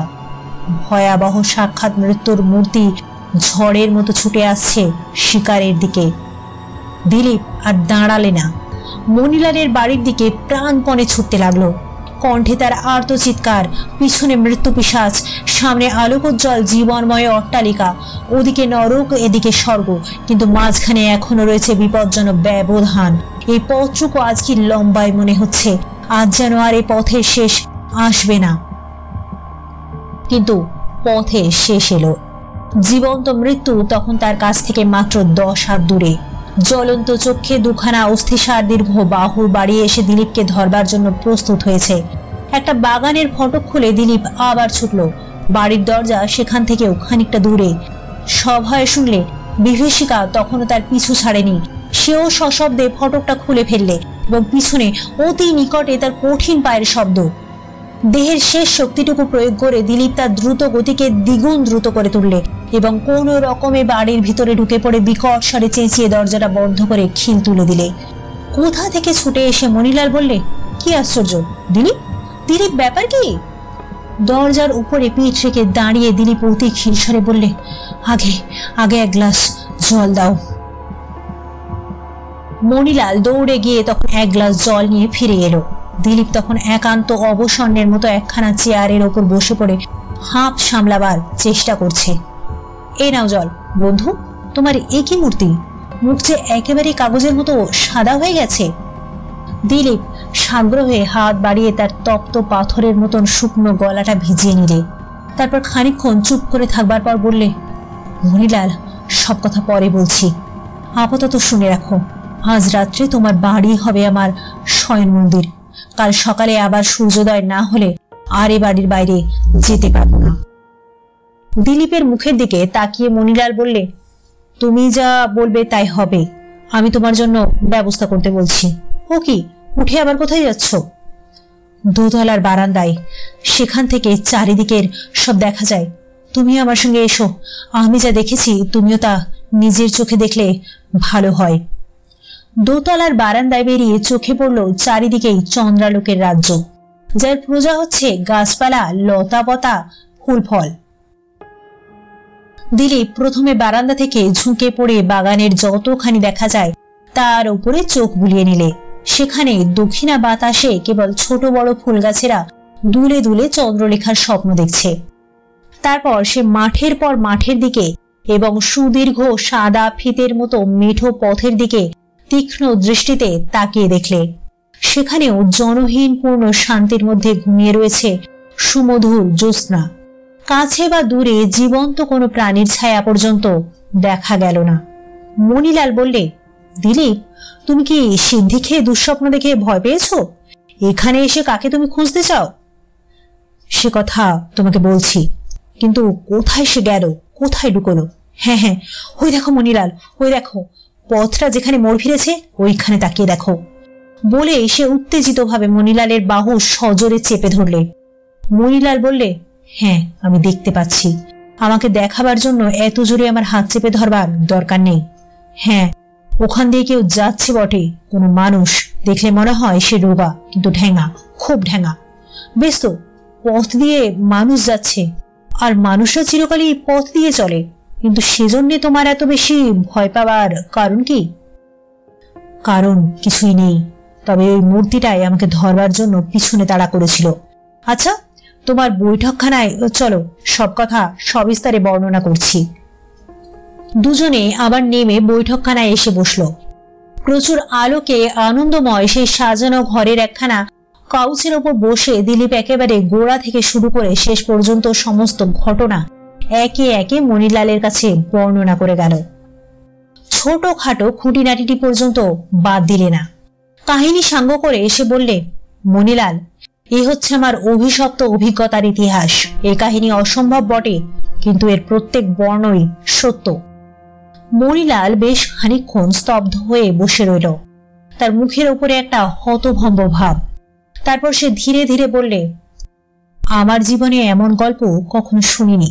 তুমি সমস্ত বিষয় বর্ণনা করলে বটে, কিন্তু তুমি নিজে কি সিদ্ধান্তে উপস্থিত হয়েছ বলো দেখি। তোমার নিজের মত কি? তার আগে তোমার মত শুনতে চাই। এই বিষয় নিয়ে তুমি ভাববার সময় পেয়েছ? আমি পাইনি। আসল ব্যাপার আমার যা মনে হয় তা হচ্ছে এই, ওই শয়তান ভৈরব মিশরে গিয়ে এমন কোন গুপ্তমন্ত্র শিখে এসেছে যার গুণে মমিকে, অর্থাৎ হাজার হাজার বছর আগেকার মরাকে অথবা একটা বিশেষ মরাকে অন্তত খানিকক্ষণের জন্য জ্যান্ত করে তুলতে পারা যায়। যেদিন সে প্রথম অজ্ঞান হয়ে যায় সেদিন সম্ভবত মরাটাকে সর্বপ্রথম জাগিয়ে তুলতে পেরেছিল। কিন্তু একটা পুরানো শুকনো মরা জীবন্ত হয়ে উঠেছে, এই অনভ্যস্ত অসম্ভব দৃশ্য দেখে সে যে ভয়ে জ্ঞান হারিয়ে ফেলেছিল তাতে আর কোনোই সন্দেহ নেই। তারপরে জীবন্ত মরার নড়াচড়া দেখতে দেখতে সে অভ্যস্ত হয়ে পড়ে, যদিও মমির সেই জীবন নিশ্চয়ই দীর্ঘস্থায়ী নয়, কারণ আমি তাকে দিনের পর দিন সম্পূর্ণ জড় পদার্থের মতো কফিনের ভিতরে থাকতে দেখেছি। কিন্তু এক অপার্থিব অদ্ভুত শক্তির অধিকারী হয়ে ভৈরব বুঝলে যে মরার সাহায্যেও সে মনের মতো কাজ সফল করতে পারে, কারণ এটা হচ্ছে মানুষের মরা। এতেব জ্যান্ত হলে তার মানুষী বুদ্ধি আর শক্তিও ফিরে পায়। নন্দলালের উপরে ভৈরবের রাগ ছিল, তার উপরে সে প্রথম পরীক্ষা করলে। তারপর এই নতুন ক্ষমতা পেয়ে আনন্দে অধীর হয়ে সে অবনীকেও নিজের দলে টানবার চেষ্টা করলে, কিন্তু অবনী হচ্ছে ভিন্ন ধাতুতে গড়া। এসব অন্যায় ভুতুড়ে ব্যাপারে সে যোগ দিতে চাইলে না। ভৈরবের সঙ্গে তার ঝগড়া বাঁধল। এমন লোকের হাতে সে নিজের বোনকে সমর্পণ করতে নারাজ হলো, আর তার ফলে সেও পড়ল ভৈরবের হুকুমে এই জ্যান্ত মরার হাতে। কিন্তু আগে নন্দলাল, তারপর অবনী যে প্রাণে প্রাণে কোন রকমে রেহাই পেল সেটা হচ্ছে দৈবের মহিমা, নইলে ভৈরবের ওপরে আজ দুটো নরহত্যার চাপ পড়ত। তারপর সে যখন টের পেলে আমিও তার গুপ্ত কথা জেনে ফেলেছি, তখন আমাকেও তার পথ থেকে সরিয়ে নিশ্চিন্ত হতে চাইলে। আমি যে এখানে আসবো সে তা জানত। দিলে তার মমিকে লেলিয়ে, কিন্তু ভাগ্য আমার প্রতি সুপ্রসন্ন, নইলে কাল সকালেই তোমার বাগানের ভেতরে দেখতে পেতে আমার মৃতদেহ। আমি ভীতু লোক নই, কিন্তু এরকম মৃত্যু ভয় অতি বড় সাহসীও সহ্য করতে পারে না। মণিলাল অবিশ্বাসের হাসি হাসতে হাসতে বললে, বন্ধু, অতিরিক্ত লেখাপড়া করে তোমার মাথার গোলমাল হয়েছে। বিংশ শতাব্দীর কলকাতায় 4000 বছরের পুরানো মিশরের জ্যান্ত মমি, সবচেয়ে কড়া গাঁজার ধোঁয়াও এর কাছে হার মানে। এই মমিকে খালি তুমি দেখেছ, আর কেউ একে জ্যান্ত অবস্থা দেখেনি। নিশ্চয়ই আরো কেউ কেউ দেখেছে, কারণ এই অঞ্চলের অনেকেই বলছে যে বানর জাতীয় কোনো জীব যেখানে সেখানে মানুষের ওপরে অত্যাচার করছে। তাছাড়া তারা আর কি বলবে? আসল ব্যাপারটা যে কল্পনা করা অসম্ভব। কল্পনার দরকার কি? আসল ব্যাপার তো বেশ বোঝা যাচ্ছে। কি বোঝা যাচ্ছে? প্রথমত ধরো, তুমি বলছো শূন্য কফিনকেও হঠাৎ পূর্ণ হতে দেখেছো। তুমি ভুলে যাচ্ছ ভৈরবের ঘরে আলো কমানো ছিল। সে ম্লান আলোতে প্রথমটা তোমার ভালো করে তাকাবার দরকার হয়নি, তাই তুমি চোখের ভ্রমে মমিটাকে দেখতে পাওনি। না না মণিলাল, এ হতে পারে না। হতে পারে নাকি? তাই হয়েছে। তারপর আমার বিশ্বাস এই অঞ্চলে হঠাৎ কোনো গুন্ডা এসে লীলা খেলা শুরু করেছে। নন্দলালের ওপরে সে আক্রমণ করেছে, তোমাকে একলা পেয়ে সেই তেড়ে এসেছে, আর অমনি জলের ভিতরে নিজেই পড়ে গেছে দৈবগতিকে। এইসবের জন্য ভৈরবকে দায়ী করো না, কারণ তোমার এই উদ্ভট মত ধোপে টিকবে না। তাকে জোর করে আদালতে হাজির করলেও আইন তোমার একটা কথাও বিশ্বাস করবে না। দিলীপ গম্ভীর স্বরে বললে, আমি তা জানি, তাই আইনের আশ্রয় না নিয়ে আমি নিজের শক্তির ওপরে নির্ভর করতে চাই। তার মানে আমি কলকাতাকে এক অদ্ভুত বিপদ থেকে রক্ষা করতে চাই। কেবল তাই নয়, সবচেয়ে বড় কথা হচ্ছে আমি নিজে আত্মরক্ষা করতে চাই। আমার কর্তব্য আমি স্থির করেছি। এখন ঘন্টাখানেক আমাকে একলা থাকতে দাও। আমাকে একটা কলম আর একখানা কাগজের প্যাড দিতে পারবে? নিশ্চয়ই। ওই কোণের টেবিলের ধারে গিয়ে বসলেই তুমি যা চাও তাই পাবে। দিলীপ টেবিলের ধারে গিয়ে বসলো। তারপর কাগজ কলম নিয়ে কি লিখতে লাগলো। 1 ঘন্টার পর 2 ঘন্টার আগে তার লেখা শেষ হলো না। ততক্ষণ ধরে মণিলাল একখানা সোফায় বসে বই পড়তে ও মাঝে মাঝে দিলীপের দিকে কৌতূহলী দৃষ্টি নিক্ষেপ করতে লাগলো। তারপর দিলীপ একতাড়া কাগজ নিয়ে উঠে এসে মণিলালের সামনে দাঁড়িয়ে বললে, এখন তুমি সাক্ষী হও, এই কাগজের তলায় একটা সই করে দাও। সাক্ষী হব? কিসের সাক্ষী? এটা যে আজকের তারিখ আমি সই করেছি তারই সাক্ষী হবে তুমি। বন্ধু, এরই ওপরে আমার জীবন নির্ভর করছে। দিলীপ, তুমি পাগলের মতো কথা বলছো। চলো খেয়ে দে শোবে চলো। আমি যা করেছি অনেক ভেবেচিন্তেই করেছি। যে মুহূর্তে তুমি সই করবে আমি তোমার সব কথাই শুনবো। নাও সই করো। কিন্তু কি জন্য সই করব সেটা বলো। আজ আমি তোমাকে যে ঘটনাগুলো বলেছি এই সব কাগজে তা লিখে রাখলাম, তুমি কেবল সাক্ষী হও মণিলাল। মণিলাল তখনই সই করে দিয়ে বললে, নাও, কেমন হলো তো? কিন্তু তোমার মতলব কি আমি জানতে চাই। পুলিশের হাতে যদি ধরা পড়ি তাহলে এই কাগজগুলো দাখিল করো। পুলিশের হাতে তুমি ধরা পড়বে কেন? হয়তো আমি নরহত্যা করব। দিলীপ, দিলীপ, গোয়ারের মতো কাজ করো না। মোটেই নয়, আমি আমার কর্তব্যই করব। এখন এই কাগজগুলো তুমি রেখে দাও। আমি এইবার খেয়ে দিয়ে তাড়াতাড়ি শুয়ে পড়তে চাই, কাল সকালে আমার অনেক কাজ। দিলীপকে যারা চেনে তারা জানে যে শত্রু হিসাবে সে বড় সহজ মানুষ নয়। যেমন মন দিয়ে সে লেখাপড়া করত তেমনই ভাবে দেহ মন একাগ্র করেই লোকের সঙ্গে বন্ধুতা বা শত্রুতা করতে পারত। এই ছিল তার স্বভাব। অর্ধ সমাপ্ত করে কোনো কিছু সে ফেলে রাখতে পারত না। সে যে কি করবে সে কথা কিছুতেই মণিলালের কাছে ভাঙলে না। কিন্তু পরদিন প্রভাতে পূর্ব আকাশে রঙের খেলা শুরু হবার আগেই দিলীপ বিছানা ছেড়ে জামা কাপড় পরে তাড়াতাড়ি বেরিয়ে পড়লে। এই তো সেই চির পরিচিত বিহঙ্গ কলরলে ও তরু মর্মরে সঙ্গীতময় পথ আর মাঠ। কিন্তু অবর্ণনীয় বিভীষিকার চলন্ত ছায়াকে বুকে করে রাতে ওরাই কি ভয়ানক হয়ে উঠেছিল। রাতের অন্ধকার ও অস্পষ্টতা এসে পথঘাটে যে কোনো বিভীষিকার জন্য জমি তৈরি করে রাখে। তাই হঠাৎ কোথাও একটা গাছের ডাল নড়লে বা পেঁচা ডেকে উঠলে বা বাদুর ডানা ঝটপট করলে মানুষের বুকও ছমছম করতে থাকে। কিন্তু দিনের বেলায় সুস্পষ্ট সূর্যালোকে কাপুরুষকেও সাহসী করে তোলে। সেই সৃষ্টি ছাড়া মূর্তিটা আজ যদি এখনই মেঠো পথে এসে দাঁড়ায় দিলীপ নিশ্চয় তাহলে কালকের মতো ভয়ে উদ্ভ্রান্ত হয়ে ওঠে না। এমনি সব ভাবতে ভাবতে দিলীপ কাঁচা রোদের সোনা মাখা পথের ওপর দিয়ে এগিয়ে চলল। প্রথমে প্রতাপের বাড়িতে গিয়ে হাজির হলো। প্রতাপ তখন সবে উঠে মুখ হাত ধুয়ে প্রভাতী চায়ের সঙ্গে খবরের কাগজ নিয়ে বসেছে। দিলীপকে এত ভোরে দেখে বিস্মিত হয়ে বললে, তুমি যে এখন চা আনতে বলি? না ধন্যবাদ। প্রতাপ, তুমি এখনই আমার সঙ্গে আসতে পারবে? কেন পারবো না? আমি যা বলবো করবে নিশ্চয়। তোমাদের বন্দুক আছে না? আছে, কিন্তু বন্দুক কি হবে? সেটা সঙ্গে করে নিয়ে এসো, আর এক গাছা খুব মোটা লাঠি। বাঘ মারা যায় এমন লাঠি আমি তোমায় দিতে পারি, কিন্তু এত অস্ত্রশস্ত্র কেন? যুদ্ধযাত্রা করবে নাকি? দেওয়ালের ওপরে ওই যে বড় রামদাখানা টাঙানো রয়েছে, ওখানেও চাই। এই যে কুরুক্ষেত্রের আয়োজন, আর কিছু চাই? কামান টামান? আপাতত দরকার হবে না, তোমাকেও দরকার হতো না, কিন্তু পাছে একজনের বেশি লোক আমাকে আক্রমণ করে সেই ভয়ে তোমাকে নিয়ে যাচ্ছি।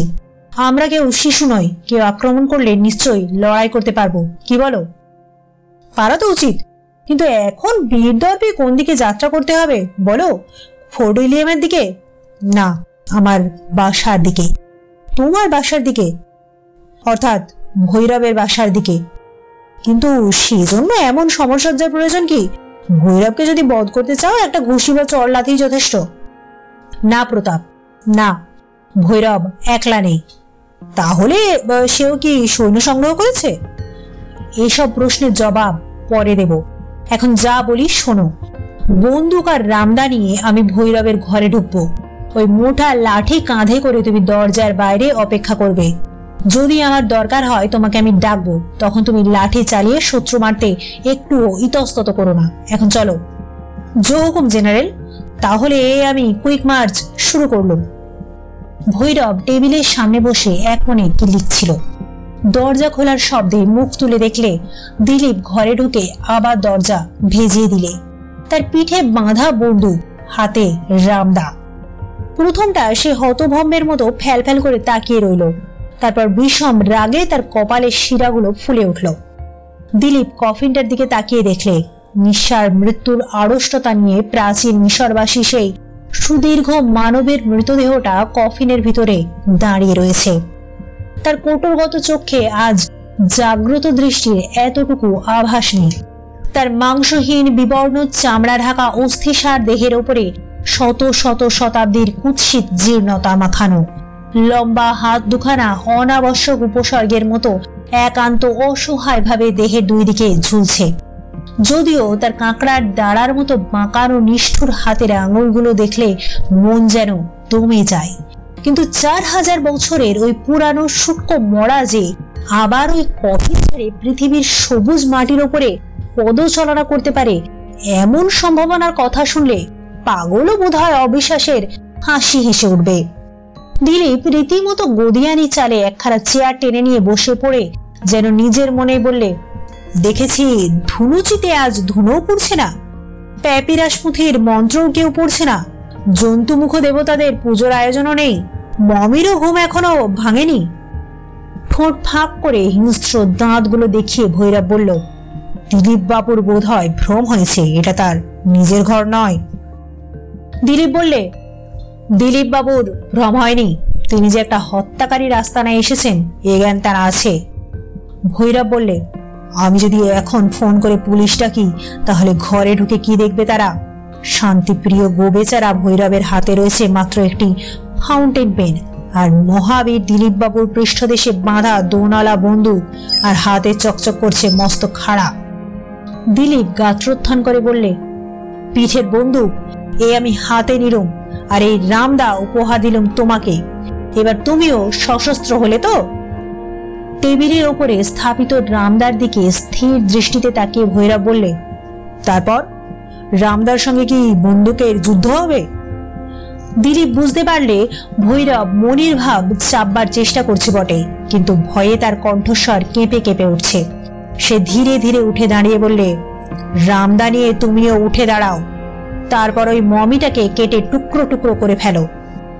শুকনো হাসি হেসে ভৈরব বলল, ও খালি এই মরার ওপরে খাঁড়ার ঘা? হ্যাঁ, খালি এই। শুনলাম রাজার আইন তোমাকে ধরতে পারবে না, কিন্তু আমার নিজের একটা আইন আছে, তার কাছে তোমার মুক্তি নেই। তোমার ঘরের ঘড়ির দিকে তাকিয়ে দেখো, বেলা 8টা বাজতে আর 5 মিনিট বাকি। এই আমি বন্দুক তৈরি রাখলাম, 5 মিনিটের মধ্যে তুমি যদি ওই মমিটাকে কেটে টুকরো টুকরো করে না ফেলো, বন্দুকের গুলিতে আমি তোমার খলি উড়িয়ে দেব। তুমি আমাকে খুন করবে? হ্যাঁ। কি কারণে? তোমার শয়তানির জন্য। ভৈরব, 1 মিনিট গেল, কিন্তু কি শয়তানি আমি করেছি বলা বাহুল্য, তুমিও জানো আমিও জানি। এ হচ্ছে ধাপ্পা দিয়ে ভয় দেখানো। 2 মিনিট কাটলো, ধাপ্পায় আমি ভয় পাবো না। তুমি হচ্ছে পাগল, বিপজ্জনক পাগল। তোমার কথাই আমার নিজের সম্পত্তি নষ্ট করবো কেন? ওটি মূল্যবান মমি। তোমাকে ওটা কেটে খান খান করে আর পুড়িয়ে ফেলতেই হবে। আমি ওসব কিছুই করব না। 4 মিনিট কাটলো। দিলীপ বন্দুক তুলে তার নলটা ফেরালে ভৈরবের দিকে। তার মুখে দৃঢ় প্রতিজ্ঞার ভাব। ভগবানের নামে আমি শপথ করছি, 8টা বাজলেই আমি তোমাকে পাগলা কুকুরের মতো গুলি করে মারবো। এর জন্য আমি ফাঁসি যেতেও রাজি। এখনো উঠলে না? ঘড়িতে 8টা বাজছে, তবে মরো। দিলীপ ঘোড়ার ওপর আঙুল রাখলে। ভৈরব উঠে পড়ে ভয়ার্ত মুখে বললে, রক্ষা করো, আমি তোমার কথা মতোই কাজ করব। বলে সে তাড়াতাড়ি রামদা তুলে মমির গলার ওপরে এক কোপ বসিয়ে দিলে। কাটা মুন্ডুটা খটাস করে মাটির ওপর পড়ে গেল। তারপর মরার ওপরে কোপের পর কোপ পড়তে লাগলো। ভৈরব একবার কোপ বসায় আর একবার মহা ভয়ে ফিরে দেখে দিলীপ কি করছে। মিনিট 5 মধ্যেই সব শেষ। ঘরের মেঝেতে ওপরে শুকনো মরার খণ্ড বিখণ্ড হাত, পা, বাহু, নাক, মুখ, চোখ, ধর, কুচি কুচি অঙ্গ প্রত্যঙ্গ পুঞ্জীবিত হয়ে উঠল। দিলীপ বজ্র গম্ভীর স্বরে বললে, ওর ওপরে কেরোসিন তেল ঢেলে আগুন লাগাও। ভৈরব নীরবে তার হুকুম তামিল করলে। শুকনো মরার টুকরোগুলো কাগজের মতো সহজেই দাউ দাউ করে জ্বলে উঠল। বিশ্রী দুর্গন্ধে ও আগুনের তাপে টেকা দায়। কিন্তু দিলীপ তখনও বন্দুক তুলে স্থির মুখে অটল হয়ে দাঁড়িয়ে আছে। ভৈরব ভারাক্রান্ত কণ্ঠে বললে, কেমন হয়েছে তো? না। বার করো তোমার সেই মন্ত্র লেখা প্যাপিরাস পাতার পুঁথি, সেটাও আগুনে ফেলে দাও। কাতর স্বরে ভৈরব বললে, না না, তার থেকে আমাকে বঞ্চিত করো না। দিলীপবাবু, আপনি কি রত্ন নষ্ট করতে চাইছেন জানেন না। সে পুঁথি জ্ঞানের আধার, তেমন পুঁথি পৃথিবীতে আর নেই। ভৈরব, ওরাও সেই পুঁথি। দিলীপবাবু, আমার কথা শুনুন, পুঁথিখানা পড়াতে বলবেন না। ও পুঁথি আমাদের দুজনের সম্পত্তি হয়ে থাক। ওর সব কথা আপনাকে আমি নিজে শিখিয়ে দেব, তাহলে আমরা দুজনই হব বিশ্বজয়ী। টেবিলের কোণটানায় পুঁথিখানা আছে দিলীপ তা জানতো। সে এগিয়ে গিয়ে সেখানা টেনে বার করলে। ভৈরব হাউমাউ করে উঠে তার হাত থেকে সেখানা কেড়ে নিতে এলো, কিন্তু দিলীপ এক ধাক্কায় তাকে সরিয়ে দিয়ে পুঁথিখানা আগুনের মধ্যে নিক্ষেপ করলে। পুঁথিখানা যখন পুড়ে একেবারে ছাই হয়ে গেল, দিলীপ ফিরে হাসি মুখে বললে, ভৈরবচন্দ্র, এখন তুমি তাহলে নির্বিষ সাপের মতো। আর আমার এখানে কোনো কাজ নেই। বিদায়। শেষ হলো আমাদের আজকের গল্প মরার মৃত্যু। লিখেছেন হেমেন্দ্র কুমার রায়। গল্পটি শুনে ভালো লেগে থাকলে অবশ্যই লাইক, কমেন্ট ও শেয়ার করবেন, এবং আমাদের চ্যানেলে আজ প্রথম এসে থাকলে চ্যানেলটিকে অবশ্যই সাবস্ক্রাইব করে রাখবেন। নমস্কার।